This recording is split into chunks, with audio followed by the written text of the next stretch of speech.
el regalo de la vida y el regalo de este domingo. Gracias, Señor, por todo lo que nos has dado. Gracias por estos 3 meses ininterrumpidos de servicio para ti a través del más vulnerable.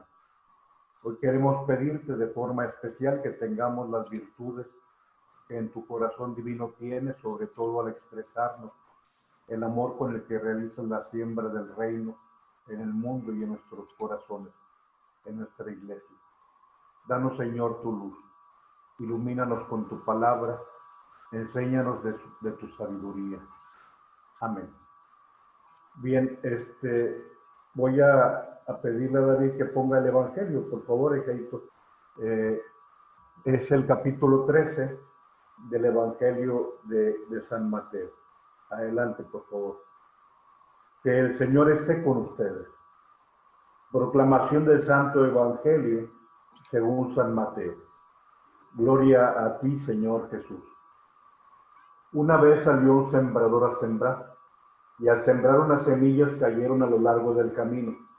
Vinieron las aves y se las comieron. Otras cayeron en pedregal, donde no tenían mucha tierra, y brotaron enseguida por no tener hondura de tierra. Pero en cuanto salió el sol se agostaron y por no tener raíz se secaron. Otras cayeron entre abrojos. Crecieron los abrojos y las ahogaron. Otras cayeron en tierra buena y dieron fruto. Una 100, otra 60, otra 30. El que tenga oídos, que oiga. Palabra del Señor. Gloria a ti, Señor Jesús. Bien, he subrayado este versículo 3 del capítulo 13 del Evangelio de San Mateo por una razón que me avergüenza, lo había comentado hace tiempo, pero hoy lo reitero sobre todo en torno al regalo del Evangelio. Dice Mateo 13:3, una vez salió un sembrador a sembrar. La verdad es que esto me regresa hacia mi tiempo en que yo fui seminarista, concretamente el año 84. Estoy hablando ya de 36 años, estudiaba la filosofía. Y recuerdo que con aquel entonces, unos 20 años de edad, no, 19, nací en el 65, fue el año 84. Uno con esa edad y quizá con la inexperiencia, pero también con la actitud soberbia que a veces tenemos cuando somos más jóvenes. Yo me quedaba pensando cuando leí este texto del Evangelio. Una vez salió un sembrador a sembrar. Y entonces me confieso, tenía yo un juicio irreverente. Adelante, por favor. Y ese juicio irreverente estribaba en cuestionar la sabiduría que Dios nos enseñaba.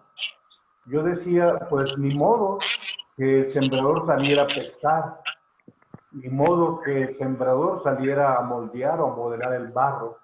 David, te pido cambien la diapositiva, por favor. O sea, un juicio irreverente que cuestionaba, o sea, pues sí, un día el sembrador, ¿a qué sale? Pues a sembrar. Pero aquí hay una primera constatación que debemos ubicar. El problema hoy en día es que dejamos de hacer lo que teníamos que hacer y en realidad ahí es donde empieza nuestra desgracia. Si tú lees el segundo libro de Samuel, el capítulo 11 y el capítulo 12, nos habla precisamente de qué es esta la historia del pecado. Dice el texto del segundo libro de Samuel, en el capítulo 11, que dice que cuando el tiempo en que los reyes salían a la guerra, un día pues David se queda dormido. Dice de forma pues tremenda el capítulo 11. A la vuelta del año, cuando los reyes suelen salir a acampar, a campaña, envió David a Joab con sus veteranos y las tropas israelitas. Derrotaron a los amonitas y pusieron sitio a Rabá, mientras que David se quedó en Jerusalén. Un atardecer se levantó David de la cama. Versículo 2. Un atardecer se levantó David de la cama. Segunda de Samuel 11, versículo 2. Efectivamente, cuando uno deja de hacer lo que tiene que hacer, es entonces cuando empieza nuestro pecado, cuando empieza nuestra destrucción y cuando empezamos a afectar a las demás personas. Te digo, el juicio irreverente es eso. Bueno, un día salió el sembrador a sembrar. Yo decía, pues claro. Pero el problema es que no hacemos lo que tenemos que hacer. El sacerdote no santifica. El padre de familia no enseña a vivir. El educador no educa. El gobernante no gobierna. Los jueces no procuran justicia. El diácono olvida el elemento más importante de la diaconía. Yo, sin tener colores partidistas, y espero que tú tampoco los tengas, pero tanta corrupción es quien recibe un soborno como quien debiera tomar decisiones y no toma. O sea, el gobernante que no gobierna. Eso también es algo que se corrompió, algo que no cumple con los quehaceres que tiene que hacer. Y bueno, vamos quizá a lo tuyo y a lo mío. Te digo, el sacerdote que nos santifica, el padre de familia que nos enseña a vivir, pero también el diácono que olvida el elemento más importante de la diaconía. Ahorita que Vamos a hablar acerca de la sabiduría de los oficios. La manifestación de la sabiduría infinita de Dios. Dios utiliza diferentes recursos. Dios es aquel que nos enseña a través de los oficios de su tiempo. Adelante, por favor, David.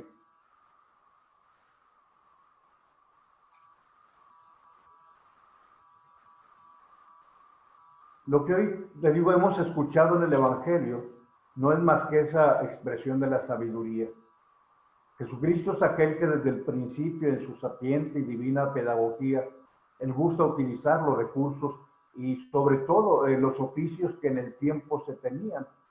Él hace uso de los oficios, de los trabajos del reino, los compara con los trabajos que se hacen en el tiempo. Adelante, veamos uno de los recursos, te decía, es el de los oficios, y vamos a ver ahora el oficio del sembrador. Él pone como ejemplo el quehacer del pastor y el quehacer del carpintero, el quehacer del administrador y el quehacer del comerciante, el quehacer del constructor y el quehacer del juez, el quehacer del viñador y el quehacer del médico. Digamos, son solamente algunos de los oficios con los que el Señor Jesucristo nos enseña. Hoy, de forma especial, el oficio del sembrador nos presenta a un Dios sumamente generoso en su trabajo a favor de los hombres. Y aquí lo importante es que Dios, en su infinita sabiduría, le da mucha más importancia, digamos, a la siembra que realiza que a la recolección de los frutos.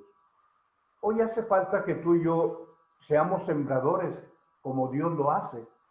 Este sembrador divino no niega su buena semilla, ni al terreno comprimido de los superficiales, ni al campo pedregoso de los inconstantes. Tampoco le niega la semilla al terreno lleno de espinos, de aquellos que nos deslumbramos con el brillo del oropel. El sembrador que refiere el Evangelio es obsequioso, y al encontrarse con una tierra buena, sabe que cada terreno tiene distintos potenciales y no se manifiesta como si fuera egoísta, como para privilegiar plenamente solamente al que da el 100 por 1. Un sembrador, como lo es Dios, acepta que algunos, siendo buenos, puedan ofrecer el 100, otros quizá el 30, otros quizá el 60, pero Dios es el sembrador bueno, que encuentra mayor alegría en la siembra que en la cosecha. Y aquí quizá es lo más importante. Dios te espera. Dios tiene paciencia contigo. Dios te invita a tener paciencia contigo mismo. Dios te invita sobre todo a tener paciencia con los demás. Quisiera aplicar esta enseñanza del sembrador a lo que significa la educación de los hijos. Yo compararía la educación de los hijos con esta imagen del sembrador, de alguien que trabaja la tierra. El padre y el educador, lo mismo que el sacerdote, tienen que tener paciencia y sobre todo tener o parecerse a un sembrador.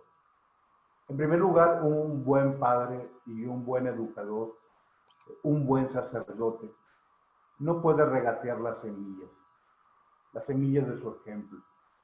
Dice el Evangelio que el Señor iba sembrando la semilla y a veces alguna caía en el terreno comprimido. Dice que alguna caía en terreno pedregoso. Dice que alguna caía en medio de los abrojos, en medio de las semillas. Yo creo que el primer elemento del sembrador es que no puede ser avaro, no puede regatear la semilla. Un sembrador encuentra más alegría en la siembra que en la cosecha. El sembrador no distingue entre los hijos. A todos les da el mismo ejemplo y les da la misma palabra, el mismo consejo. Un sembrador no puede regatear la semilla.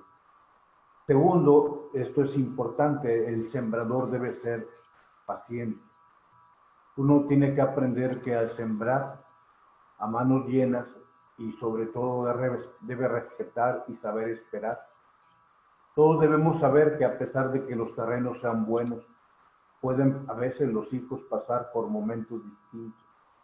La paciencia es la virtud esencial. ¿Por qué? Porque no puede nacer de la noche a la mañana. Con los hijos se aplica aquella expresión pedagógica de Jean Piaget que dice: no se le pueden pedir peras al peral en flor. Efectivamente, un padre de familia debe saber que los hijos tienen tiempo, que los hijos tienen procesos, que cada hijo es tan distinto y no puedes a todos pensar que tienen que respetar o responder con los mismos tiempos. La paciencia es una manifestación muy especial de parte del amor. Yo, si tú me dieras a escoger las palabras que hablan sobre la virtud importante de los papás para con los hijos, yo te diría que las tres cualidades que un papá tiene que tener para con los hijos: lo primero es paciencia, lo segundo es paciencia y lo tercero es paciencia. Paciencia concentrada, paciencia para cada momento.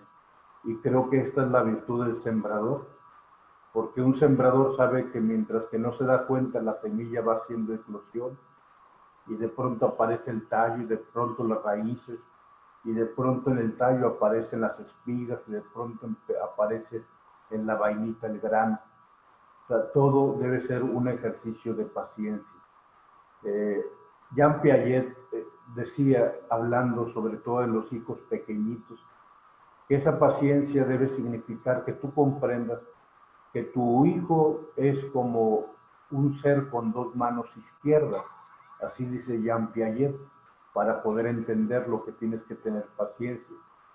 Si quieres saber lo que significan los aprendizajes de tu hijo pequeño, dice: tú eres diestro, es decir, tú manejas la mano derecha, pues haz cosas con la mano izquierda. A ver, ponte a hacer circulitos con la mano izquierda y ponte a hacer lluvia con la mano izquierda. O sea, un niño, dice, es dos manos izquierdas. O sea, un niño no tiene una mano que predomine. Es que esta es tu derecha y con esa tienes que ser rápido. No, él tiene dos manos izquierdas.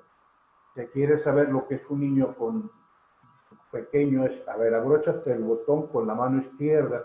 Tú que te abrochas tan tranquilamente con la mano derecha las cosas, a ver, hazlo con la izquierda, o peínate con la mano izquierda. O sea, tú que eres diestro y que sencillamente haces las cosas. O tu papá, o sea, yo agarro mi rastrillo, en la mañana lo agarré, mano derecha, sin ningún problema. A ver, hazlo con la mano izquierda para que vean lo que significa. Entonces, Jean Piaget dice: un niño es dos manos izquierdas, para decir: ten paciencia. O sea, es que esto es tan fácil, para él no lo es. La tercera cualidad, aparte de no regatear la semilla y aparte de ser paciente, el sembrador tiene esperanza. Y creo que esto es fundamental. O sea, al final de cuentas, un sembrador sabe que tiene que, digamos, privarse de ciertas cosas, porque esto le genera algo para el mañana. Te pongo el ejemplo del sembrador. El sembrador levanta su cosecha y no puede comerse todo. ¿Por qué? Porque si no, se va a morir de hambre el próximo año. Entonces, lo que guarda, como sabemos, se llama el seminario, es la simiente. O sea, y la simiente será siempre: guardo y no me como lo que tiene la mejor calidad. porque quiero que esta semilla que voy a sembrar el próximo año es la mejor semilla, me dé una buena cosecha.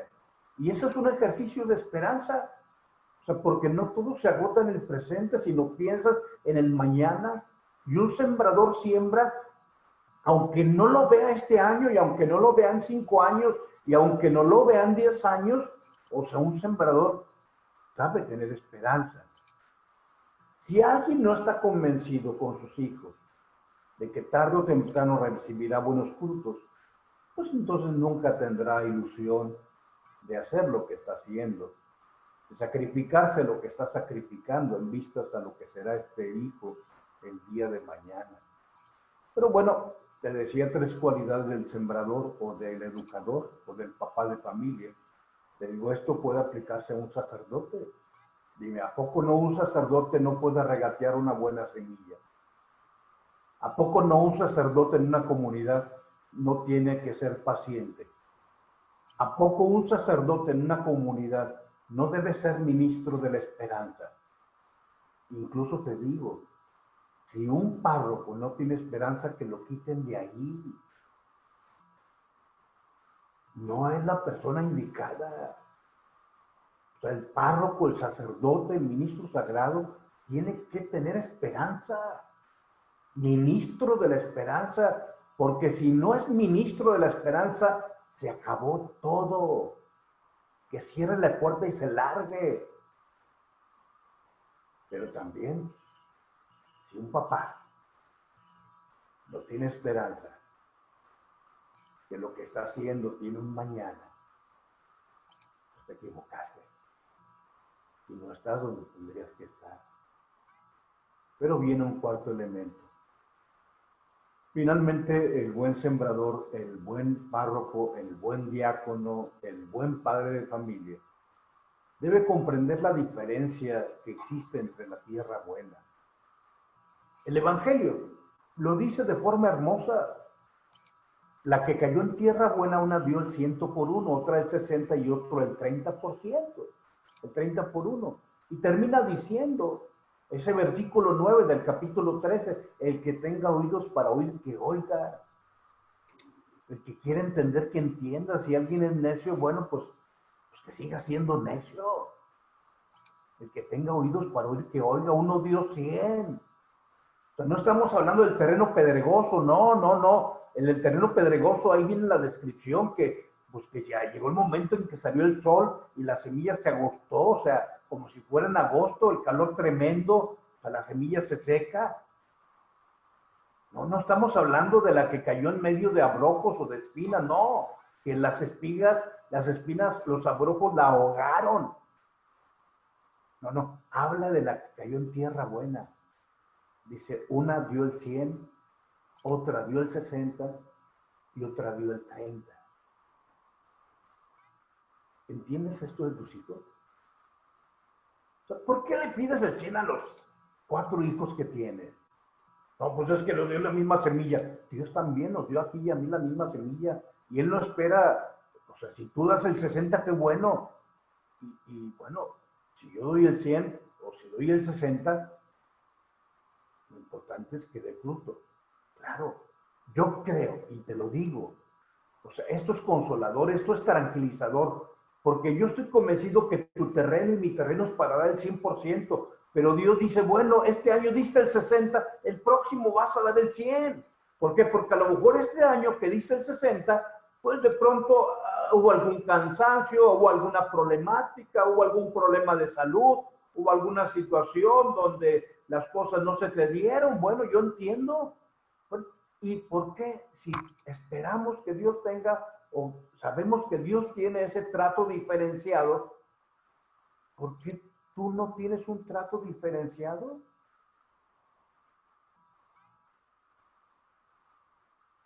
¿Por qué no entendemos que no podemos medir a todos con el mismo rasero?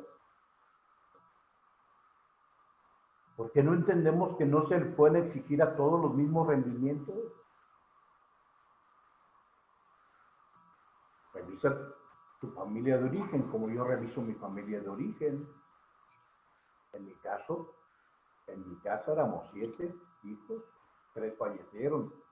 hubiéramos sido 10. Y de los 7 hijos de doña Virginia y don Francisco, que paz descanse, los 7 hijos que todavía estamos aquí, pues cada uno somos distintos.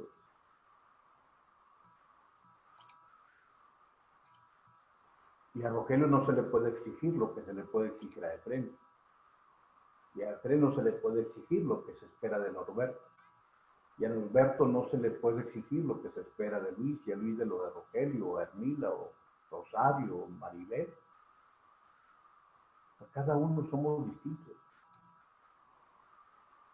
Y dice el Señor, el que cayó en tierra buena, uno dio el 100, otro dio el 60 y otro dio el 30.